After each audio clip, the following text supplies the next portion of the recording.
Hello everyone, I hope you all are doing good in your studies. तो आ गया next part. 790 question हम कर चुके हैं, 791 क्वेश्चन करने जा रहे हैं और यहाँ पे मैं करवा रही हूँ आरआरबी एंड नॉर्सेट की प्रिपरेशन। सो जो बच्चा इन दोनों एग्जाम्स की प्रिपरेशन कर रहा है इस चैनल को सब्सक्राइब कर दो।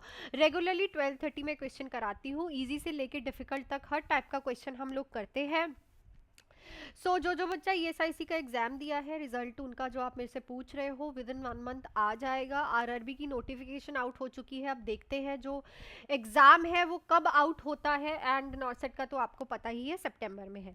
अगर कोई भी बच्चा आरआरबी एंड नॉर्सेट के लिए बैचेस ज्वाइन करना चाहता है तो इस नंबर पे कॉल या फिर मैसेज करके बैचेस ज्वाइन कर सकता है। 2 बैचेस है मेरे पास, एक है 1499 का बैच, एक है 2499 का बैच। जो 1499 का बैच है वो उन बच्चों के लिए है जिनका बेसिक क्लियर है, वो आएंगे यहाँ पे मेरे साथ करने जा रहे हैं वो important topics of all the subjects plus MCQ classes plus test series and doubt classes. और ये जो बैच है ये है फुल थ्योरी बैच, जिसमें आपको मैं बेसिक से स्टार्ट करवाऊंगी, सारे सब्जेक्ट्स की थ्योरी करवाऊंगी, इंपॉर्टेंट टॉपिक रहेंगे, एमसीक्यूज रहेंगे, टेस्ट सीरीज रहेंगी।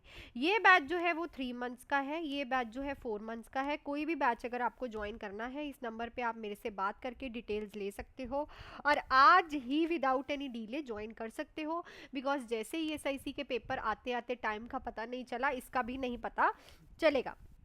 चलते हैं हम अपने 791 क्वेश्चन पे। देखो क्वेश्चन क्या कह रहा है। Nurse monitor a client with cirrhosis of liver for the development of, देखो पेशेंट को क्या है, cirrhosis of liver, for the development of hepatic encephalopathy, which of the following would be an indication that hepatic encephalopathy is developing. देखो cirrhosis of the liver हुआ है patient को। What is cirrhosis of the liver? Liver के जो sales हैं वो damage हो जाते हैं, ठीक है ना। लीवर के जो सेल्स हैं वो क्या हो जाते हैं, डैमेज हो जाते हैं, ठीक है। देखो अब क्या है सिरोसिस ऑफ द लीवर में कि लीवर के सेल्स जो डैमेज हो गए हैं और उसमें जो है डाइजेशन प्रॉपरली हो नहीं रही। तो जब भी किसी को ऐसा होता है तो जो अमोनिया का अमाउंट है बॉडी में वो नहीं इंक्रीज हो जाता है और वो अमोनिया जो है वो कहाँ पे पहुंच जाती है, ब्रेन में, और ब्रेन के सेल्स को भी डैमेज करना स्टार्ट करती है। इसीलिए पेशेंट में हिपैटिक इंसेफ्लोपैथी जो है कॉम्प्लिकेशन क्रिएट होती है। अगर आप किसी को हिपैटिक इंसेफ्लोपैथी के लिए देख रहे हो तो आपको क्या देखने को मिलेगा?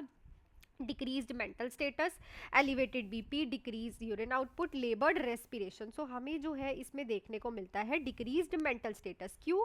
देखो जब ब्रेन में ये जो है अमोनिया गैस इंक्रीज होगी तो ब्रेन के जो सेल्स हैं वो प्रॉपरली वर्क नहीं करेंगे और ब्रेन के सेल्स प्रॉपरली वर्क नहीं करेंगे तो पेशेंट अपनी कॉन्शियसनेस में रह नहीं पाएगा। तो जो फर्स्ट ऑप्शन है वो बिल्कुल राइट रहेगा। नेक्स्ट क्वेश्चन देखो, नेक्स्ट क्वेश्चन बहुत ही अच्छा।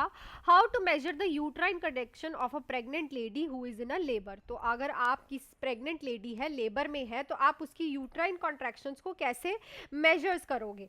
Ask question to the lady by using partograph, assessing by placing the hand on the abdomen, assessed by performing Leopold manoeuvre. देखो जो यूट्राइन कॉन्ट्रैक्शंस होती हैं वो हमेशा कैसे हम करते हैं, पार्टोग्राफ से पता चलती हैं हमें, ठीक है, कि क्या इंटेंसिटी चल रही है, ठीक है, कितने कितने सेकंड बाद जो है वो आ रही है, उसको कॉन्ट्रैक्शंस आ रही हैं, कितनी इंटेंस कॉन्ट्रैक्शंस आ रही हैं, कितनी ज़्यादा जो कॉन्ट्रैक्शन है वो रेगुलर है, कहीं फॉल्स लेबर तो नहीं है, कहीं ट्रू लेबर तो नहीं है। ये पार्टोग्राम हम active phase of the labour में चेक करते हैं। एक्टिव फेज हमें देखने को मिलता है in the first stage of the labour, जो मैंने आपको लैट बहुत बार करवा चुका है, लेटेंट, एक्टिव एंड, ये लैट के बारे में बहुत बार समझा चुकी हूँ। लेटेंट होता है, एक्टिव होता है, ट्रांजिशन फेज। तो ये फर्स्ट में 3 फेजेस होते हैं फर्स्ट स्टेज ऑफ लेबर में, जिसमें सर्वाइकल डायलिटेशन होती है। तो हम लैट वाले फेज में पार्टोग्राफ जो है वो मेजर करते हैं, जिसमें हम प्रॉपरली इंटेंसिटी चेक करते हैं, फ्रीक्वेंसी चेक करते हैं यूट्राइन कॉन्ट्रैक्शंस की इन pregnant lady.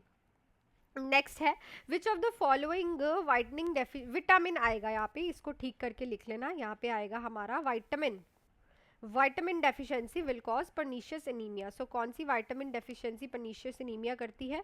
Vitamin B12, folic acid, serum iron या फिर कैल्शियम डेफिशिएंसी। ऑब्वियसली आप लोगों को पता है विटामिन B12 की डेफिशिएंसी से पर्नीशियस एनीमिया हमें देखने को मिलता है, जिसको हम सिंकोबिलिन भी कहते हैं। और इसकी डेफिशिएंसी हम किससे चेक करते हैं? शीलिंग टेस्ट होता है एक, ठीक है, लिख लेना इसको, बहुत बार इसके बाद इस पे क्वेश्चन भी आया है कि जो सीलिंग टेस्ट है वो हम किसके लिए करते हैं। वो हम सिंकोबिलिन हम किसको कहते हैं? विटामिन B12 को हम सिंकोबिलिन कहते हैं। उसकी डेफिशिएंसी चेक करने के लिए हम शीलिंग टेस्ट करते हैं। नेक्स्ट क्वेश्चन पे चलते हैं। In patient with lactose intolerance which sign indicate hypocalcaemia. So patient है लैक्टोस इंटॉलरेंस वाला पेशेंट है, तो किस साइन से पता चलेगा कि पेशेंट के ब्लड में कैल्शियम का लेवल कम है? कर्निंग साइन, सचवार्ट साइन, ट्रूशे साइन या फिर होमन साइन। सो देखो 4 ऑप्शंस है। इसका मैंने एक क्वेश्चन आपको पहले भी कराया था। 2 साइंस होते हैं, एक चॉवेटिक साइन होता है, एक ट्रूशे साइन होता है। दोनों ही हमें तब देखने को मिलते हैं जब पेशेंट की बॉडी में क्या हो जाता है, ब्लड में कैल्शियम का लेवल जो है वो कम हो जाता है, जिसको आप बोलते हो हाइपोकैलेसीमिया।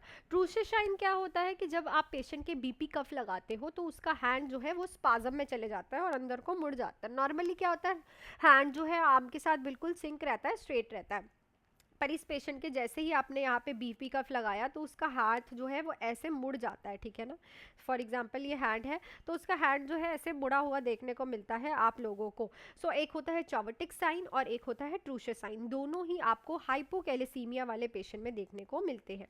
नेक्स्ट है early skin to skin contact keep the baby born is useful for low birth babies, this is known as. So जब आप early skin to skin connection कराते हो बच्चे और मदर का, जब वो अर्ली बेबी हो जाए मतलब प्री टर्म बेबी हो जाए, वो क्या होता है, breast feeding, KMU kangaroo mother care, rooming in weaning. So इसको कहते हैं, उसको हम कहते हैं कंगारू मदर केयर। आपने पढ़ा हुआ होगा इसके बारे में, जिसमें स्किन टू स्किन कांटेक्ट करवाते हैं मदर का, जिससे उसे हीट रेगुलेशन होती है, उसे हीट मिलती है और बच्चे के ग्रो करने में, प्रीटर्म जो लो बर्थ बेबी होते हैं उनके ग्रो करने में ये हेल्प करते हैं। और कंगारू मदर केयर से क्वेश्चन आता है कि आपको स्टॉप कब करनी होती है, जब बच्चा अपना नॉर्मल वेट जो है अटेन कर लेता है। नेक्स्ट क्वेश्चन पे चलने से पहले अगर कोई बच्चा बैचेस के बारे में सुनना चाहता है, अदरवाइज आप स्किप करके नेक्स्ट क्वेश्चन देख सकते हो। 2 बैचेस है हमारे पास, एक है 1499 का, एक है 2499 का। इस नंबर पे कॉल या फिर मैसेज करके आज ही ज्वाइन कर सकते हैं। 1499 का बैच उन बच्चों के लिए है जिनका बेसिक क्लियर है, बस उन्हें ये नहीं पता कि सब्जेक्ट्स में से कौन सी चीज़ क्या इंपॉर्टेंट है, तो वो बच्चे ये बैच ज्वाइन कर सकते हैं। इसमें आपको important topic, MCQs, test series and doubt classes करवाई जाएंगी। बैच लाइव एंड रिकॉर्डेड है, लाइव भी मिलेगा आपको, रिकॉर्डिंग्स भी मिलेंगी।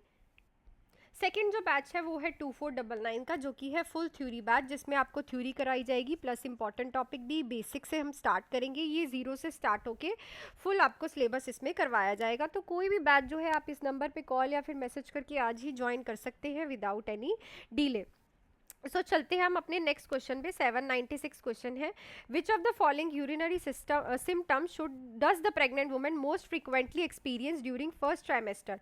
सो इनमें से कौन सा यूरिनरी सिम्टम जो है प्रेग्नेंट वुमेन में हमें बहुत फ्रीक्वेंटली देखने को मिलता है जब वो फर्स्ट ट्राइमेस्टर में प्रेग्नेंट होती है, मतलब पहले 3 मंथ में? Dysuria, frequency of micturition, incontinence, burning. So हमें फ्रीक्वेंसी ऑफ मिचुरेशन जो है बहुत देखने को मिलती है in the first trimester of the mother. Next है, risk of damage of a foetus by the maternal rubella is maximum if mother get infected by. So कौन से टाइम पे फीटस को सबसे ज़्यादा डैमेज होता है और रिस्क होता है रूबेला से, अगर मदर जो है मैटरनल रूबेला से इन्फेक्टेड हो जाए? सो आपके पास ऑप्शंस है 6 से 12 वीक ऑफ प्रेगनेंसी, 22 से 24 weeks of pregnancy, 21 25 weeks of pregnancy, 32 से 36। सो मोस्टली अर्ली प्रेगनेंसी, अगर मदर अर्ली ही रूबेला से इन्फेक्टेड हो जाए तो ज़्यादा चांसेस होते हैं कि फीटस को रिस्क होगा और डैमेज भी हो सकता है। नेक्स्ट क्वेश्चन पे चलते हैं। When teaching a mother about introducing semi solid fluid to food to her child, which of the following indicate the earliest age at which this should be done. So आप कौन सी as जो है mother को बताओगे कि आप अपने बच्चे को अब सेमी सॉलिड फ्लूइड देना स्टार्ट कर दो, मतलब अभी तक बच्चा लिक्विड पे था, अब थोड़ा सा सॉलिड जैसे कि खिचड़ी, दाल हो गई, ठीक है, ये सब चीज़ देना स्टार्ट कर दो। तो उस वो ये जो चीज़ आपने, इसको हम कहते हैं वीनिंग, जब स्टार्ट करनी है कौन सी एज पे? 12 मंथ पे, 8 मंथ पे, 6 मंथ्स पे, 4 मंथ्स पे। तो 6 मंथ्स पे जो है आप स्टार्ट करते हो वीनिंग। उससे पहले आपको एक्सक्लूसिव ब्रेस्ट फीडिंग करवानी होती है बच्चे को। एक्सक्लूसिव ब्रेस्ट फीडिंग इसलिए कराते हैं क्योंकि जो ब्रेस्ट मिल्क होता है बहुत सारे न्यूट्रिएंट्स जो है वो प्रोवाइड करते हैं, और जब बच्चा सेमी सॉलिड डाइट की तरफ आपको जाना है बच्चे को लेके, तो आप 6 मंथ्स तक उसे लेके जाते हो। नेक्स्ट है respiratory distress syndrome is common in pre term babies due to. So जो रेस्पिरेटरी डिस्ट्रेस सिंड्रोम होता है ये प्री टर्म बेबीज में कॉमन होता है। क्यों? क्योंकि लेथार्जिक होते हैं, पुअर हेल्थ होती है, poor surfactant, less brown fat, तो उनमें पुअर सर्फेक्टेंट होता है। देखो सर्फेक्टेंट क्या है? सर्फेक्टेंट एक एंजाइम है जो कि लंग मैच्योरिटी में हेल्प करता है, ठीक है। अब बच्चा क्या है, प्री टर्म हो गया है, तो सर्फेक्टेंट भी कम होगा और लंग मैच्योरिटी भी नहीं हो पाएगी, इसीलिए हमें बच्चे में रेस्पिरेटरी डिस्ट्रेस सिंड्रोम दिखने को मिलता है। तो पुअर सर्फेक्टेंट होने की वजह से बच्चा जो है वो रेस्पिरेटरी डिस्ट्रेस होता है। 800 क्वेश्चन है आज हमारा। विच of the following vaccine is routinely given in the pregnancy. तो कौन सी वैक्सीन रूटीनली देते हैं हम प्रेगनेंसी में? Influenza, oral polio, tetanus, rubella, rabies. So इस क्वेश्चन का आंसर आप मुझे कमेंट सेक्शन में लिख के बताओगे कि कौन सी वैक्सीन प्रेगनेंसी में हम रेगुलरली देते हैं। So that's it for this video. Video अच्छी लगी है तो वीडियो को लाइक, शेयर एंड सब्सक्राइब कर लीजिएगा चैनल को। एंड अगर किसी को भी बैचेस ज्वाइन करने हैं तो विदाउट एनी डिले आज ही ज्वाइन कर सकते हो। नंबर पे कॉल या फिर मैसेज करके, नंबर आपकी स्क्रीन पे है, विदाउट एनी डिले आज ही ज्वाइन कर सकते हो। डिले मत करो। 2 बैचेस है 1499, एक है 2499। आरआरबी की 678 क्वेश्चंस हैं, सीट्स है सॉरी, और नॉर्सेट का सितंबर में पेपर है। दोनों ही बैचेस लाइव एंड रिकॉर्डेड है। कोई भी बैच की डिटेल आप इस नंबर पे कॉल या फिर मैसेज करके मेरे से ले सकते हो। सो मिलती हूँ कल एक नई वीडियो के साथ। Till then do hard work, make your parents proud and all the best.